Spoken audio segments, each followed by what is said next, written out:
जिस चाइना में नमाज और कुरान दोनों पर पाबंदी है, वही चाइना हमेशा पाकिस्तान का सजदा क्यों करता है, उसका साथ क्यों देता है। आइए कुछ पॉलिटिक्स समझते हैं। पहला, प्रोजेक्ट सीपेक, $60 बिलियन का चाइना पाकिस्तान इकोनॉमिक कॉरिडोर। इसमें पश्चिम चाइना को कनेक्ट किया जाता है पाकिस्तान ऑक्युपाइड कश्मीर से होते हुए ग्वादर पोर्ट पहुंच के अरेबियन महासागर से। असल मसला है तेल, जो कि गल्फ कंट्री से आ रहा है। नॉर्मली उसे 12,000 किलोमीटर लगते हैं चाइना तक पहुंचने के लिए, क्योंकि वो श्रीलंका से होते हुए मलेशिया इंडोनेशिया पहुंचता है, उसके बाद साउथ चाइना सी, उसके बाद जाके चाइना में घुसता है। लेकिन इस सीपेक इन्वेस्टमेंट के बाद से ये डिस्टेंस केवल 2,395 किलोमीटर ही रह जाता है। चाइना सीधे तेल ग्वादर पोर्ट पर चढ़वा देता है और उधर से सीधे पश्चिम चाइना को डिलीवर कर देता है, यानी समय और पैसे दोनों की बचत।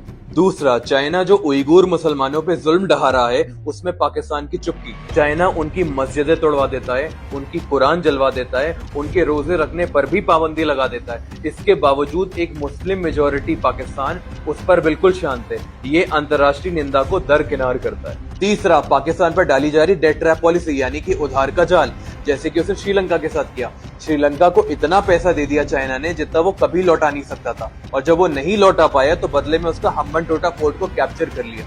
सेम इसी तरीके से इनकी नीयत है कि ग्वादर पोर्ट पर भी कैप्चर कर लें जब पाकिस्तान पैसा नहीं लौटा पाएगा। ग्वादर पोर्ट को कैप्चर करने के बाद चाइना का अरेबियन सागर में भी इन्फ्लुएंस हो जाएगा।